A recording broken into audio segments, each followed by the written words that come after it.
अगर कोई प्रश्न हो आप लोगों के इस विषय से जुड़े हुए तो पहले उन प्रश्न को ले लेते हैं। दिलीप जी, आपने सवाल पूछे हैं, अच्छी बात है, 5 सवाल पूछे हैं, तो क्या ये माना जाए दिल्ली सरकार आम आदमी पार्टी की प्राथमिकता दिल्ली में खत्म हो गई है या जवाबदेही खत्म हो गई है? अगर जवाबदेही केंद्र सरकार की है तो फिर दिल्ली सरकार आम आदमी पार्टी अपने किए वादों कैसे पूरा करने वाली है? देखिए भाई साहब, आपने अपने प्रश्न में एक बड़ा अच्छा शब्द यूज किया, प्राथमिकता। प्राथमिकता किस सरकार के या किस ढांचागत व्यवस्था के किस अंग की क्या है, यह संविधान में लिखित है विदित। कानून और व्यवस्था किसी की प्राथमिकता है, यह लिखित है।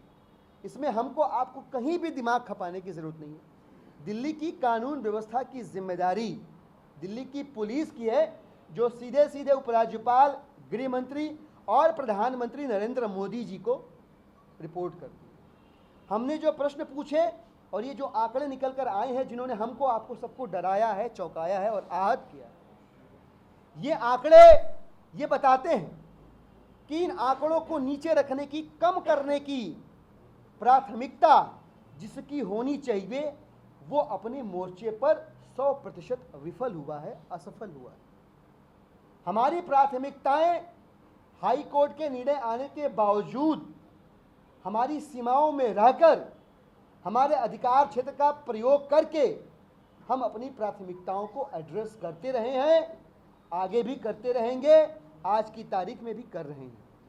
पर उससे जिन लोगों की जवाबदेही दिल्ली के अंदर बढ़ते अपराध के ग्राफ को कम करने की है, जिन लोगों की जवाबदारी है, वो कहीं से भी किसी भी प्रकार से कम नहीं होती। जिनकी यह प्राथमिकता है, समस्या इसी बात की है कि प्रश्न उनसे नहीं पूछे जा रहे हैं, और यदि पूछे भी जा रहे हैं, मुझे नहीं मालूम, तो उनकी ओर से आश्वस्त करने वाले उत्तर नहीं आ रहे हैं, जवाब नहीं आ रहे। तो ऐसा में दिल्ली सरकार की जरूरत क्या है? तीनों ही चीजें आपको परेशान कर रही हैं, काम नहीं कर पा रहे हैं, तो फिर क्या? ये दिल्ली सरकार की आवश्यकता नहीं है। दिल्ली के अंदर रहने वाली महिलाएं, बच्चे, बुजुर्ग, लड़कियां और आम जनता, ये उनकी आवश्यकता है कि दिल्ली की कानून व्यवस्था सुधरे और वो दिल्ली शहर के अंदर पहले से ज़्यादा सुरक्षित रहें। यहाँ पे विरोधाभास क्या है, उस विरोधाभास को समझने की आवश्यकता है। विरोधाभास ये है कि उन्होंने अपने भविष्य को, अपने वर्तमान को सुरक्षित रखने के लिए एक लोकप्रिय सरकार चुनी, जिसको केंद्र सरकार ने अपने साजिशों से पंगु कर दिया।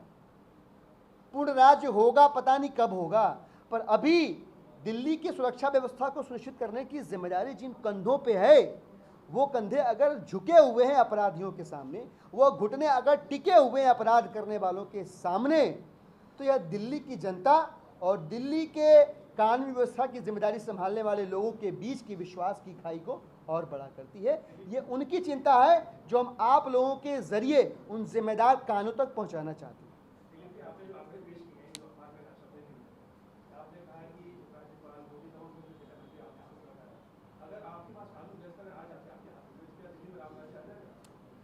राम राज्य मुझे लगता है कि एक ऐसा विषय है जिसके ऊपर बहुत लंबी बातचीत हो सकती है। यूटोपियन सोसाइटी के कॉन्सेप्ट पे हम यह डिबेट नहीं करेंगे, पर आपका जो मूल प्रश्न है, मैं बताता हूँ। आपका प्रश्न पूरा हो गया, मैं समझ गया आपका प्रश्न, इतना विवेक है, आपका प्रश्न समझ गया। राम राज्य के अवधारणा के ऊपर चर्चा तो नहीं करेंगे निश्चित रूप से। समस्या यहाँ पे है, जो मैं पॉइंट आउट करने की कोशिश कर रहा हूँ, उस पर आप थोड़ा सा गौर करें। बाकी तमाम राज्य दिल्ली के अलावा जितने भी पूर्ण राज्य हैं, उन राज्यों के अंदर कानून व्यवस्था की जवाबदेही और जिम्मेदारी वहां की चुनी हुई सरकार के प्रति है। और सुन तो लीजिए, आंकड़े सब आपके पास हैं। ऑब्वियसली आंकड़े बता रहे हैं कि वहाँ कम है, तभी मैं ये कह पा रहा हूँ आत्मविश्वास से। ये आंकड़े अगर झूठ बोल रहे हैं तो मैं आप लोगों के साथ मिलकर सामूहिक शर्म में गड़ जाऊंगा, लेकिन इन आंकड़ों के आधार पर ही मैं कह पा रहा हूँ कि हाँ, बाकी जगहों पे कम है। आप सही कह रहे हैं कि बाकी जगहों पे कम है। वो कम क्यों है? क्या वहाँ की सरकारें ज़्यादा जागरूक हैं? नहीं जागरूक हैं। हमें अपनी सरकार की तत्परता के ऊपर विश्वास है, उनकी ईमानदारी के ऊपर विश्वास है, उनकी लगन के ऊपर विश्वास है, और जनता के प्रति उनकी जवाबदेही और जिम्मेदारी के ऊपर विश्वास है कि दिल्ली के अंदर अगर यह जवाबदेही और जिम्मेदारी सही जगहों पे इंगित हो जाए तो दिल्ली आज जैसी है कल वैसी नहीं होगी। 28% कंप्लेंट भाई साहब अनअटेंडेड हैं। ये जिन विभागों की कंप्लेंट्स हैं, उनके विभागों के जो मुखिया हैं, उनको सस्पेंड क्यों नहीं किया जा रहा है? जब से उनके खिलाफ कानूनी कार्रवाई क्यों नहीं की जा रही है? आपके सामने विभागों के नाम मैंने रखे, भर्ती का डिपार्टमेंट, ईस्टर्न रेंज का डिपार्टमेंट, नारकोटिक्स डिपार्टमेंट, हेडक्वार्टर के मामले, लैंड एंड बिल्डिंग के मामले, लीगल सेल के मामले। इन विभागों के लोगों ने 100% अपनी कंप्लेंट सुनी ही नहीं है और everybody seems to be okay with it. ऐसा क्यों है? सब कुछ नॉर्मल क्यों है?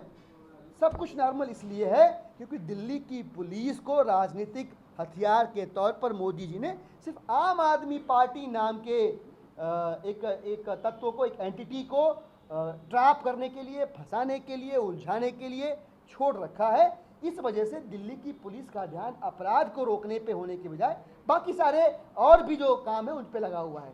दिल्ली की पुलिस के प्रति हमारी संवेदना है। दिल्ली की पुलिस से न तो हमारा कभी संघर्ष था, न आज है, न कल होगा, बल्कि हम उनकी इस जायज़ मांग का जो बसी साहब के शासनकाल में उठी थी कि उनको 15,000 पुलिसकर्मी चाहिए, 408 करोड़ रुपए चाहिए कैमरों के लिए, जिसको सरकार नहीं बनने के बाद अभी के वर्तमान वित्त मंत्री महोदय ने ठुकरा दिया। हमने उस मांग का बार बार समर्थन किया है कि आपके 800 करोड़ रुपए से ज़्यादा कीमती है दिल्ली के महिलाओं, माताओं, बहनों की जान और उनकी इज्जत। आप प्लीज़ ये इस काम को करें, लेकिन कुछ होता हुआ दिख नहीं रहा है जो भारतीय जनता पार्टी की सरकार की महिलाओं की सुरक्षा के प्रति गंभीरता को स्पष्ट करता है, प्रमाणित करता है। इस पे अगर हो गया इस पे अगर हो जाए तब आगे बढ़ेंगे जी।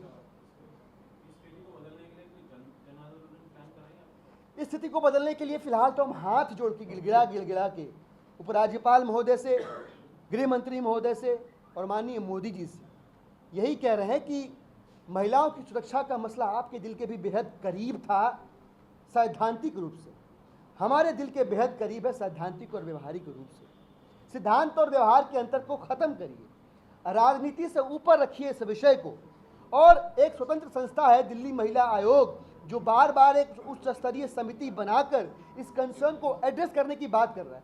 कुछ न करे तो कम से कम वो उच्च स्तरीय समिति बनाकर जिन लोगों को उसका हिस्सा होना चाहिए उसको उसका हिस्सा बनाकर दिल्ली में कानून व्यवस्था कैसे सुधरे इसके ऊपर काम करे, काम करते हुए दिखे भी। काम करते हुए दिखे कहना, ये दिखना ज़रूरी है, तभी जनता के मन में वो विश्वास जागेगा कि अब स्थिति पहले से बेहतर होगी। ये हो गया। अब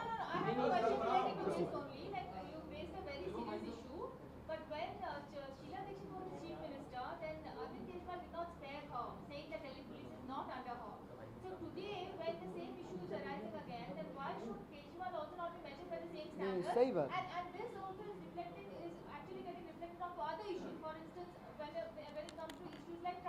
So there's a constant blame game which is going on. Delhi government says NCT is responsible, says LG is responsible, but finally, what will the citizen do? सही बात। And who is बेसिकली ये बड़ा अच्छा प्रश्न है। दिल्ली के 1.23 crore voter इस समय यही सोच रहे हैं कि लगभग 1.25 साल पहले जो 67.08% लोगों ने वोट किया था, क्या वो सब रद्द हो गया? क्या वो सब बेकार हो गया कि हमने अपने हितों को साधने के लिए, उन्हें सुरक्षित करने के लिए जिस सरकार को चुना उस सरकार को केंद्र की सरकार पंगु कर देगी? क्या जो वोटिंग हुई वो केंद्र की सरकार में बैठे माननीय मोदी जी के राजनीतिक अहंकार की भट्टी में झुलसा दी जाएगी? ये एक बहुत बड़ा सवाल दिल्ली की जनता के प्रति है। वो सोच रहे हैं कि बाकी राज्यों के लोग भी वोट देते हैं इस लोकतांत्रिक चुनावी लोकतंत्र के अंदर, तो उनके वोटों से हमारे वोट की कीमत कम क्यों है? कोई भी संविधान इस बात को पुष्ट नहीं करता कि उनके वोटों की कीमत भी कम हो सकती है। इसके बावजूद उनका वोट लगभग रद्द सा हुआ पड़ा है। ये क्यों है? एक बहुत बड़ा सवाल है। इस सवाल का जवाब हमको, आपको, सबको मिलकर आने वाले समय में ढूंढना है। ये एक सवाल। दूसरा, आपने शीला दीक्षित का प्रश्न उठाया। बिल्कुल, शीला दीक्षित को सवालों के कटघरे में खड़ा किया जाता था। हम भी करते थे और आप लोग भी करते थे, और आप लोग तब से लेकर उस जिम्मेदारी को आज तक निभा रहे हैं। दिल्ली की सरकार के अंदर जो बदलाव हुआ वो ये कि एक जिम्मेदार, जवाबदेह और ईमानदार सरकार आई, जिसने अपनी जिम्मेदारियों को पूरा करने के बाद या उन्हें पूरा करने की कवायद शुरू करने के बाद जो बाकी का बड़ा हिस्सा है उसको एड्रेस करने के लिए अपनी बात आपके सामने रख रही है। बाकी के जो 80% सवाल जिनके खाते में होने चाहिए, जिनकी झोली में होने चाहिए, हम ये कह रहे हैं कि ये 80% सवाल उनसे पूछे जाएं। अब दिल्ली के अंदर डार्क स्पॉट्स को ख़त्म करने का काम शुरू हो चुका है। आप सबके पास फोटो एविडेंसेस होंगे, वीडियो एविडेंसेस होंगे, कैमरे लगना शुरू हो चुके, ये आपको पता है। इसमें प्रत्यक्ष को प्रमाण की आवश्यकता नहीं होती है। बसों के अंदर मार्शल नियुक्त करने को कहा था, वो काम भी हमने शुरू कर दिया है। मोहल्लाओं के अंदर मोहल्ला रक्षक दल का प्रयोग किया जा चुका है। मोहल्ला सभाओं के निर्माण के बाद वो भी कर दिया जाएगा। तो दिल्ली की सरकार, शीला दीक्षित की सरकार की मानिंद अपने हाथ खड़े करके ये नहीं कहती थी कि शाम को लड़कियों को निकलना नहीं चाहिए। दिल्ली की सरकार, शीला दीक्षित की सरकार की मानिंद बढ़ते हुए अपराध में जो अपने अधिकार क्षेत्र में रहते हुए उनको रोकने के लिए जो कदम उठाए जा सकते थे वो उठाने की बजाय घुटने टेक देती थी। दिल्ली की सरकार वो नहीं कर रही है। अपने अधिकार क्षेत्र का प्रयोग करते हुए अपने सीमाओं में रहकर जो सारे काम किए जा सकते हैं वो काम किए जा रहे हैं। पर भाइयों बहनों, हाथ जोड़ के गुजारिश है, और मुझे यकीन है कि आप लोग इस बात को समझते होंगे कि इसके बावजूद कानून व्यवस्था दिल्ली सरकार के अधीन नहीं है। ये आप भी जानते हैं, ये देश जानता है, यह शाश्वत सत्य है, यह ध्रुव सत्य है। तो ये जिसकी जिम्मेदारी है उसको अगर कटघरे में नहीं खड़े करेंगे तो ये व्यवस्था 100% सुधरने वाली नहीं।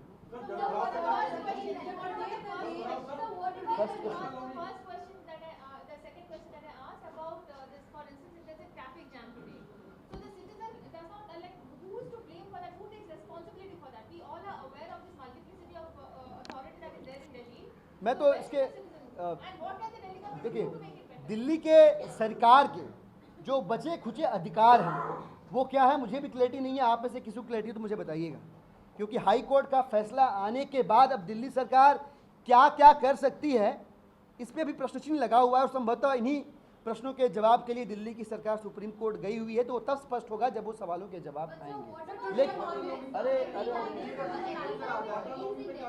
अरे अरे हो अरे आ रहा हूँ, अरे एकदम निश्चिंत रहिए आप, समता भाव बना के रखिए मन में, अभी आता हूँ।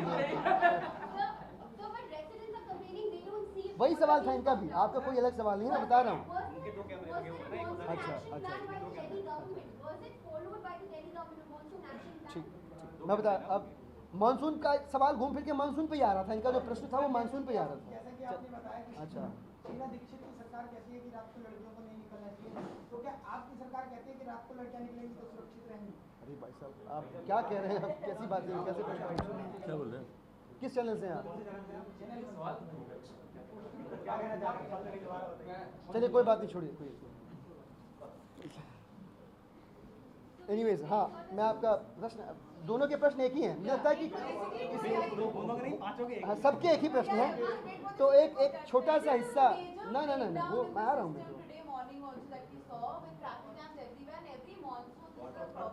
सिमिलर क्वेश्चन है और भी बाकी लोग पूछ लें। यही बात की वाटर लॉगिंग के लिए जिम्मेदार कौन? हाँ, ठीक, मैं बता, ठीक है। मुझे विश्वास था कि ये प्रश्न आएगा निश्चित रूप से।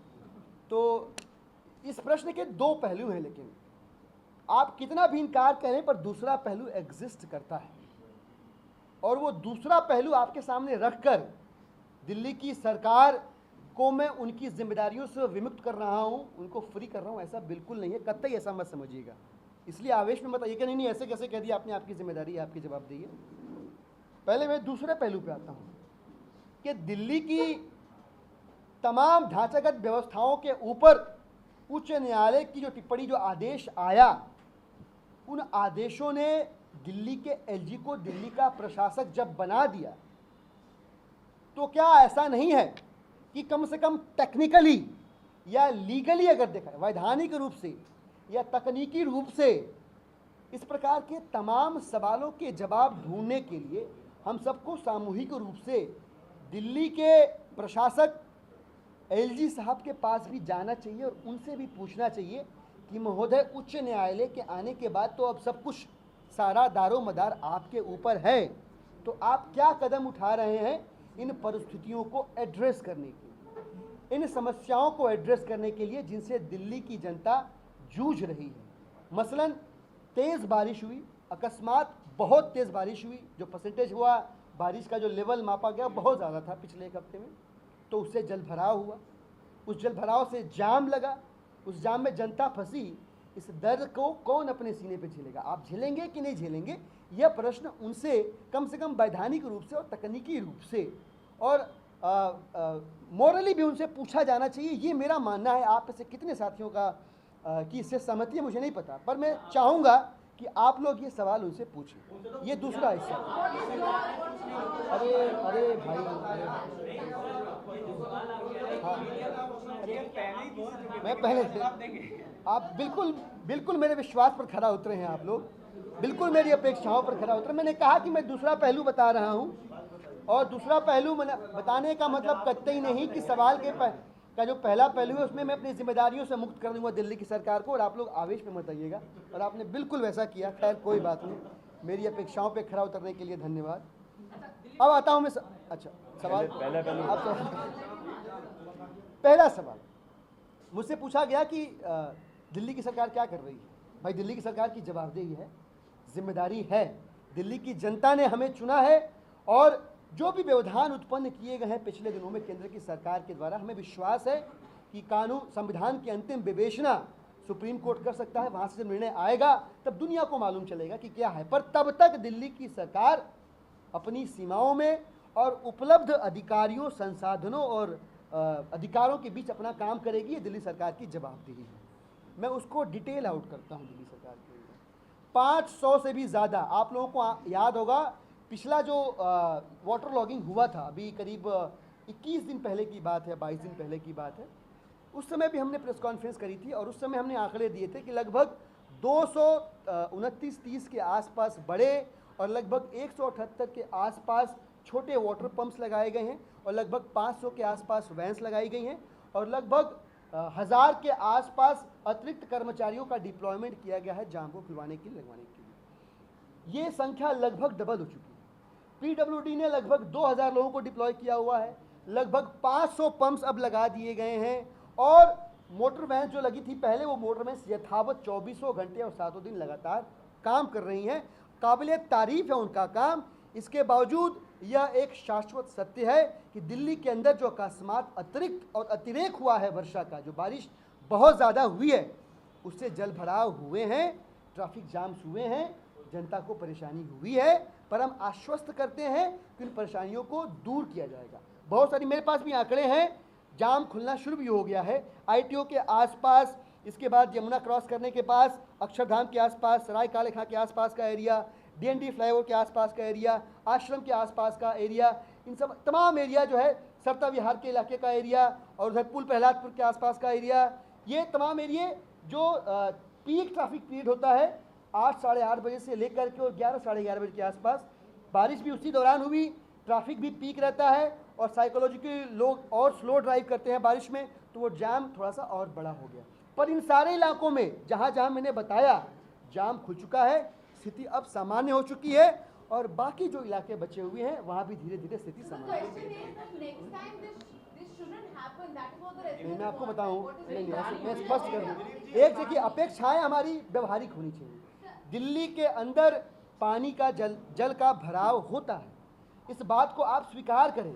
और जब 22 साल की सरकार दिल्ली के अंदर होने वाली जल भराव की और जाम की समस्या को नहीं दूर कर पाई, तो यह गलत अपेक्षा होगी कि दिल्ली की सरकार 1.25 सालों में छू मंतर करके उनका समाधान चुटकियों में निकाल दे। समाधान निकलेगा, यह जिम्मेदारी किसकी है? दिल्ली की सरकार की है। लेकिन 5 साल का वक्त बचा है, आप विश्वास रखें, बाकी सारी समस्याओं की तरफ का भी समाधान हम जरूर निकालेंगे। जी जखीरा जो अंडर फ्लाईओवर पे अभी भी बसें जो अटकी हुई हैं, और तकरीबन 60 से ज़्यादा जो महिलाओं सबको, उसमें से 2 बसें निकल चुकी हैं, अभी आधा घंटा पहले की बात है।